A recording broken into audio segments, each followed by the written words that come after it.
Жасампаз жандардың жеті дағдысы. Тұлғаны дамытудың тегеурінді тетіктері. Стивен Ковидің кітабы.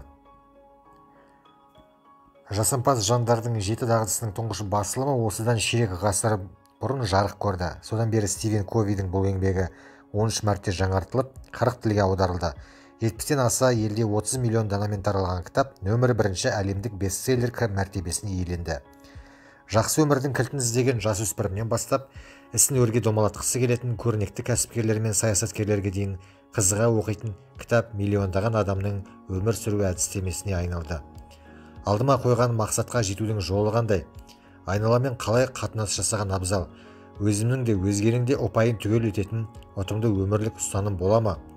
Маңызды әрі шұғыл шаруаның қайсысына алдымен кезек берген жөн? Күн сайын көлденең келетін жаңа сынақтарға төтеп беру үшін өзімді қалай жетілдіремін? Әрқайсымызды мазалайтын осы секілді сұрақтарға жауап беруге талпынатын кітап көп-ақ. Соның бірі де бірегейі, төрткүл дүниені түгел мойындатқан жеті дағды. Мерейтойлық басылымға алғы сөз.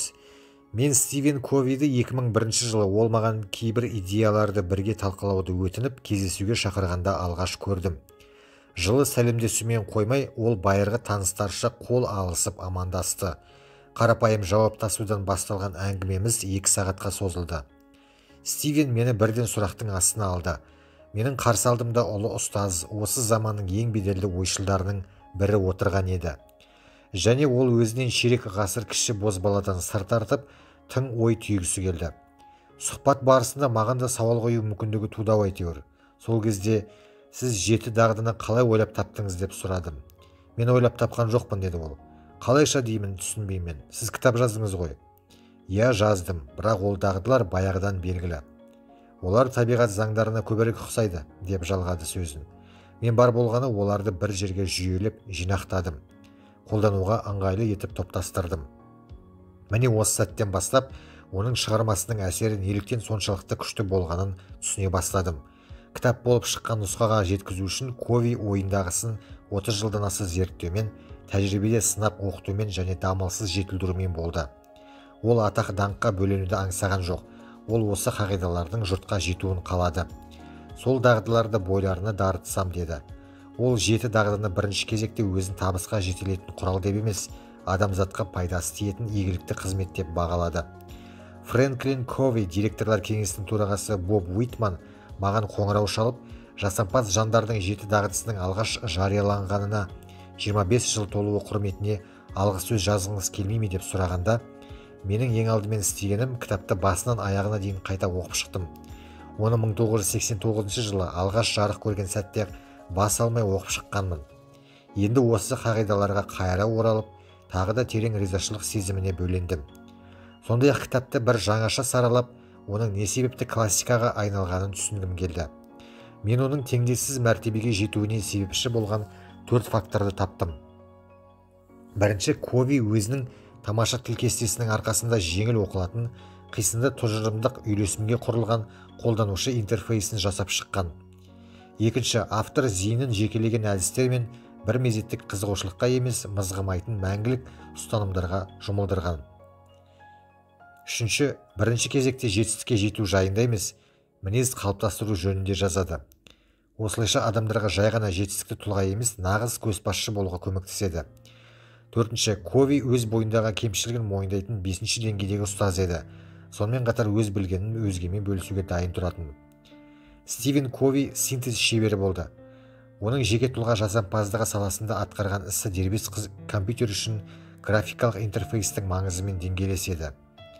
Apple мен Microsoft өмірге келгенге дейін компьютерді күнделікті өмірде қолдана алатын адам аз еді.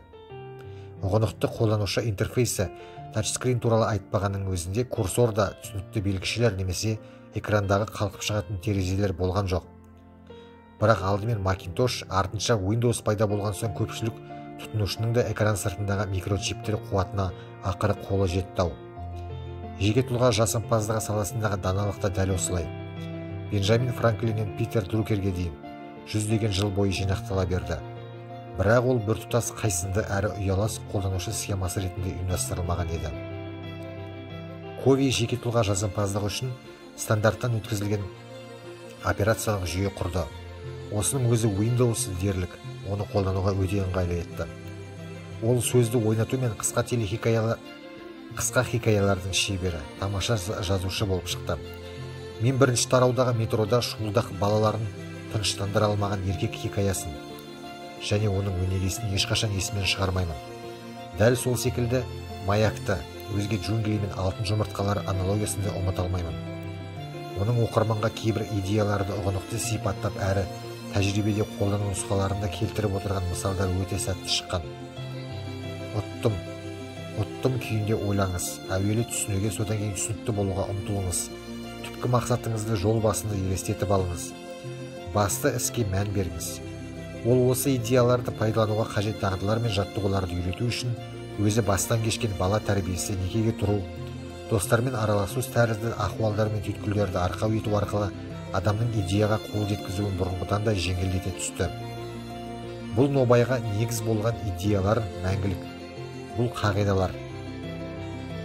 Нақ сол себепті олар жер шарының кез келген бұрышындағы, кез келген жастағы адам үшін өміршең әрі іске жарамды.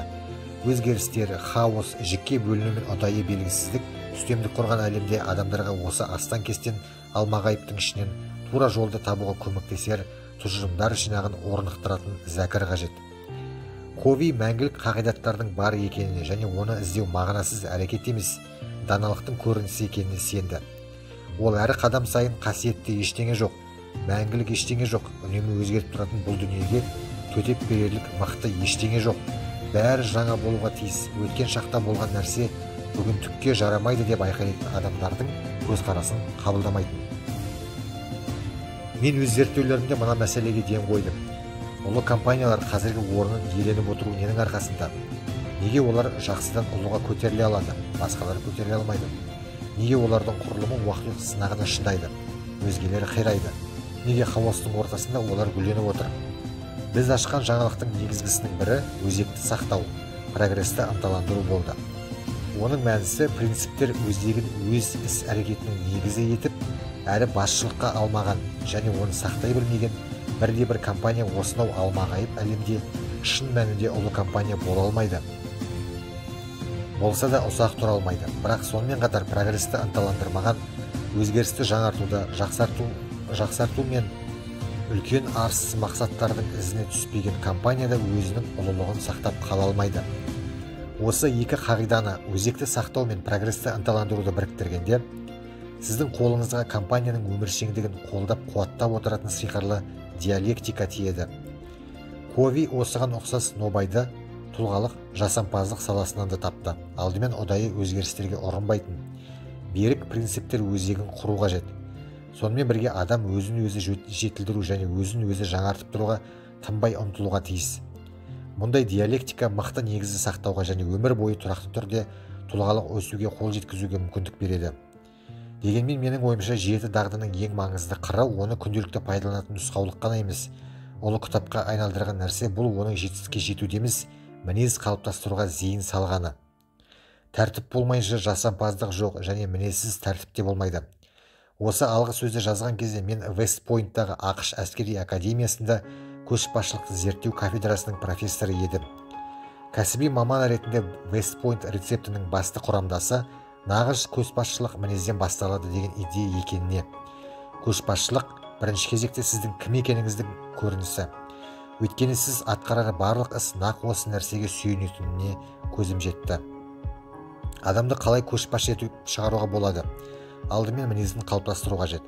Міне осы себепті мен 7 дағды жай ғана тұлға жасампаздығы жайында емес, көшбасшылықты дамыту туралы кітап екенін көрдім. Өзім зерттеген бірқатар әйгілі көшбасшылар туралы толғанғанымда олардың өмір тарихында Кови принциптері қалай көрініс бергені мені таңғалдырды.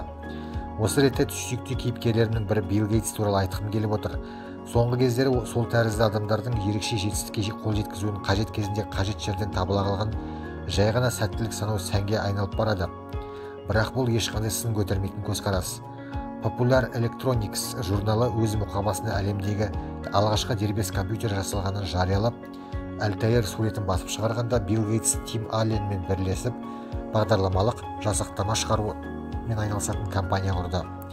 Және Altairға арнап бағдарлама тілі Basicті ойлап шығарды. бағдарламалар бойынша өз ілім-білімін ұсынған Гейтс дер кезінде табыла қалды, бірақ одан басқа да бағдарламашылар Калифорния мен Массачусетс технологиялық институттарында, Стэнфордта компьютер ғылымы мен электрониканы оқыған студенттер IBM, Xerox және HP тәрізді компаниялардың тәжірибелі инженерлері, сондай-ақ мемлекеттік зертханалардағы ғалымдар да болды ғой.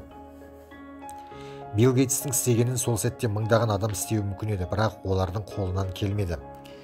Гейтс сәтке сәйкес қимылдады. Ол Гарвардтан кетіп, Альтаир шығарып жатқан Альбукеркеге ауысты. Мұнда ол күн-түн демей отырып компьютерлік код жазды. Гейтстің өзгелерден ерекшелігі қажет жерде, қажет сәтте табылғанды емес, оның сол сәтке деген проактив реакциясында. Бірінші дағды проактив болыңыз. Microsoft өскен сайын, күшейген сайын Гейтсте әрі үстелде компьютер тұрсын деген өзінің үлкен идея аясындағы мақсаттарының ауқымын кеңейте түсті. Кейінгі жылдары ол зайыбымен бірге шын мәнінде ұлы идеяны жер бетінен безгек ауруын жою үшін Bill and Melinda Gates Foundation'ды құрды.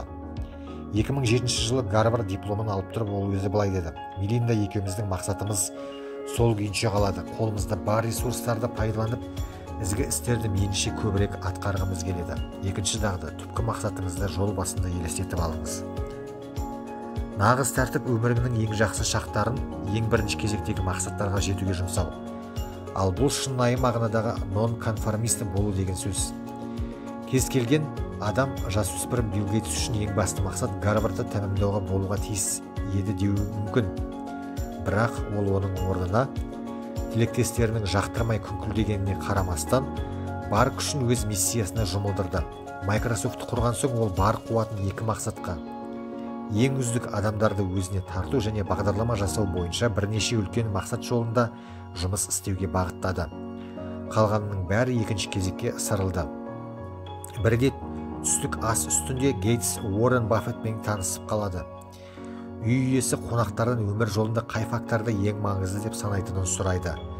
Элис Шредер Уоррен Баффет әлемнің үздік инвесторы деген кітабында Гейтс те Баффет те бір ғана фокус деген сөзбен жауап берді деп еске алады. Үшінші дағды, басты іске баса мән беріңіз. Гейтстің төртінші дағды ұттым күйінде ойлаңыз. Арақатынасы сәл күрделірек. Бір қарағанда Гейтс ұтылдым үлгісінде ойлайтын шақар адам болып көрінуі мүмкін. Оның сәтсіздікке ұшыраудан қорыққаны сонша, Microsoft жеңіліп қалуы ықтимал сценарийлер мен қорқынышты жазбалар жазған кезі де болған. Оның сәтсіздікке ұшыраудан қорыққаны сонша, Microsoft жеңіліп қалуы ықтимал сценарий мен қорқынышты жазбалар жазған кезі де болған. Өнеркәсіптік стандартқа жету жолында жеңімпаздар санаулы, ал жеңілгендер өте көп болуы мүмкін. Әрине, Гейтс әрі жеңімпаздар қатарында болуға ұмтылып бақты. Ал бірақ мұқият үңілсек, оның бірін-бірі толықтырушы күштерді біріктіруге шебер болғанын көреміз. Ең басты арманы жүзеге асу үшін Microsoft өзгелермен микропроцессор шығаратын Intel, дербес компьютерлер өндіретін IBM мен Dell секілді құрылымдармен күш біріктіру керек екенін Гейтс жақсы түсінді. Сондай-ақ ол әділдікке де ұмтылды. Microsoft ұтса, оның қызметкерлерінің бәрі де ұтар еді. Бұдан бөлек ол өзінің күшті тұстарын, өзгелердің, әсіресе ұзақ уақыт бойы оның бизнестегі альтер эгосы болып келген адамның, Стив Бальмердің күшті тұстары мен толықтыратын ерекше қабілеті бар екенін көрсетті. Гейтс пен Бальмер бірлесе еңбек етіп, әрқайсысы жеке дара жетуі мүмкін жетістіктің әлдеқайда мол нәтижеге қол жеткізді. 1+1, 2-ден анағұрлым көп қой. 6-шы дағды, синергияға жетіңіз. Гейтс өз қорын құрып, қоғамдық қызметке ауысқанда мен бизнесте табысқа жеттім. Сол себепте қоғамға қалай көмектесуді білемін сияқты көпірме мәлімдеме жасаған жоқ. Керісінше ол тағы да құштар әуестік танытты, бәрін ұғынуға ұмтылды. Теория мен әдістерге тереңдеп, ең маңызды мәселелерді шешуге қажетті сұрақтарды қоюдан қорықпады. Бір әңгімеден кейін ол өзіне фосфаттар жайында көбірек білу керек деп белгі соғып қойды. 5-ші дағды, әуелі түсінуге, содан кейін түсінікті болуға ұмтылыңыз. Ал енді Гейтстің өзін-өзі жаңартумен айналысуы мені есімнен тандыра жаздайды. Microsoft енді бой көтеріп келе жатқан ең бір қарбалас жылдарда ол бір мезеттік міндеттерден қол үзіп, толғанумен кітап оқуға тұтас апта арнап жүрді. Тіпті олардың өзі толғаныс апталары деп атады. Ол сондай ғұмырнамаларды да өте көп оқыды. Бірде оның Фортуна өкілі Брент Шлендерге кей адамдар өз өмірінде қандай дамудан өтеді десейші, ғажап дегені бар. Бұл сөз ол үшін ғұмырлық мантраға айналғандай сезім пайда болады. 7-ші дағды, араны қайраңыз. Гейтс үлгі болуға әбден лайық, бірақ мен басқаларды да айта алар едім. Мен жүздеген мың колледж түлеген, ең құрығанда 2 жыл нашар мектептердегі оқытушылыққа арнау идеясымен рухтандырғысыз келген. Мектептік білім беру жүйесін тұтастай түбірімен өзгерте алар әлеуметтік күш құруды түпкілікті мақсат еткен Teach for America негізін қалаушы Венди Коп жайында әңгімелеп бере алар едім. Проактив болыңыз, түпкі мақсатыңыздың жол басында елестетіп алыңыз. Немесе мен жиһазы жоқ үйде өмір сүрген, өйткені санаға сыймас ұлы өнімдер жасаумен айналысқандықтан оның диван немесе асы үстінде сатып алу тәрізді мәні аз нәрсемен шұғылданатын уақыты болмаған Стив Джобсты үлгі етіп көрсете алар едім. Басты іске баса мән беріңіз, немесе менеджмент пен қатардағы қызметкерлер арасындағы теңгерімді тауып, компанияда ұттым мәдениетін қалыптастырған сондай 11-ші қыркүйектен кейін жұрттың бәрі әр жұмыс орнын сақтай отырып 30 жыл бойы пайда түсіріп келген бизнесті аман алып қалу үшін біріккен Southwest Airlines компаниясындағы Хэр Келлехерді айтамын. Ұттым күйінде ойлаңыз. Тіпті әр күні 2 таңы болу үшін 2-ші дүниежүзілік соғыстың өне бойында күндіз ұйықтаудан танбаған Уинстон Черчилльге алайық. Араны қайраңыз. Мен 7 дағдыны ұлы компания құруға арналған іс-әрекеттің айна қатесіз нұсқаулығы дегім келмейді. Мысалы, жақсыдан ұлыға және мәңгілікке орнатылған еңбектерінде сипатталған принциптер жасампаз жандардың 7 дағдысындағы қағидаларды толықтыра түседі. Бірақ олардан айырмашылығы да бар. Кови керемет компания құру туралы кітап жазған жоқ. Ол тұлғалық тиімділікке қалай жетуге болатыны жайында жазды. Әйтсе де компания адамдардан құралады. Сол адамдар неғұрлым жақсы нәтиже көрсеткен сайын, компанияда соғұрлым күшті бола түседі. Сондықтан 7 дағдыға сәйкес өмір сүретіндердің 5-ші деңгейдегі көшбасшы жақсыдан ұлыға деген кітабында айтылған сирек кездесетін трансформатор болу мүмкіндігі көбірек болар деп ойлаймын. Өзінің қуатын, драйвын, креативтігі мен тәртібін өз ғұмырынан да биігірек және төзімдірек нәрсеге бағыттап отырған 5-ші деңгейдегі көшбасшылар жеке бастың қарапайымдығы мен кәсіби күш-жігерден тұратын қайшылыққа толы амалды да өзімен бірге өмірден алып өтеді. Әрине, оларда да атаққұмарлық бар, бірақ олардың мақсаты ұлы компания құру, әлемді өзгерту немесе сайып келгенде жеке тұлғалық жетістікке қатысы жоқ басқа бір мақсатқа жету секілді жеке бас мүддесін күйттеуден жоғары тұрады. Кәсіпорынның ұлы болуының немесе ұлы болып қала беруінің аса маңызды шартының бірі билік тізгінін ұстап отырғандардың ішкі шынайы ынтасы, мінезі мен ұмтылысы қандай деген қарапайым сұраққа берілер жауапта жатыр. Бұл ішкі шынайы ынта олардың шешімі мен іс-әрекетінен сол сәтте болмаса да біраз уақыттан соң, ал қысым жоғары болған жағдайда олар не айтқанына немесе өзін қалай ұстағанына қарамастан міндетті түрде көрінеді. Осылайша біз Кови ұсынған нобайдың орталық қағидасына қайта ораламыз. Ең бірінші кезекте өз мінезіңді қалыптастыру керек. Алдымен жеке дара жеңіс, содан кейін өзара әрекеттестік арнасындағы ортақ жеңіс. Оның үстіне бұл біздің Стивен Ковидің өзін 5-ші деңгейдегі ұстаз деп қарауымызға негіз болады. Таңғаларлық карьерасының өне бойында ол өзінің рөлі мен ықпалын бағамдауда қарапайымдық көрсетумен болды. Бірақ адамдарға өз идеяларын қабылдау орайында жәрдемдесуге келгенде жалынды жігер танытты. Адамдар 7 дағдыға сәйкес өмір сүре бастаса, әлемнің жақсара түсетініне шын көңілден сенді. Әрі оның кітабының барлық беттері осы сенімді бойына сіңіріп алған. 5-ші деңгейдегі көшбасшы ретінде Стивен Кови өз іліміне сәйкес өмір сүру үшін адамның қолынан келетіннің бәрін жасады. Ал өзіне бәрінен де 5-ші дағдыны игеру қиынға соққанын айтатын. Әуелі түсінуге, содан кейін түсінікті болуға ұмтылыңыз.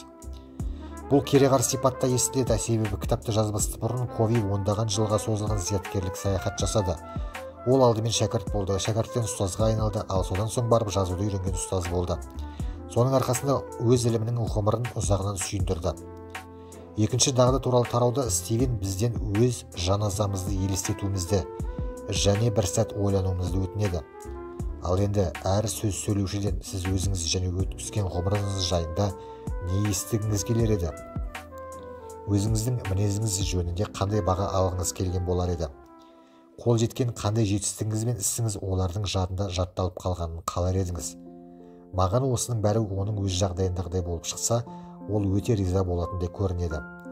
Адамдардың бәрі о дүниелік, бірақ идеялар мен кітаптардың ғұмыры адамдікінен ұзақ болуы мүмкін. Осы беттерді оқи отырып, сіз шығармашылығының шырайлы шыңында тұрған Стивен Ковимен танысасыз. Оның сізге қарата, иә, мен бұған шын мәнінде сенемін, және сіздің осыны түсінуіңізге, осыны үйренуіңізге, жақсырақ бола түсуіңізге, көбірек еңбектенуіңізге, мағыналы өмір сүруіңізге көмектескім келеді деп айтқанын сезінесіз. Оның өмір жолы аяқталды, бірақ ісі жалғаса бермек. Ол дәл осы жерде, осы кітапта жалғасып жатыр. Ол бүгінде тірі. Кітап үйінде жазылып біткен кездегідей тірі. Жасампаз жандардың 7 дағдысы бар болғаны 25 жаста. Және бұл өте керемет жол басы. Джим Коллинз, Боулдер, Колорадо, 2013 жыл, шілде.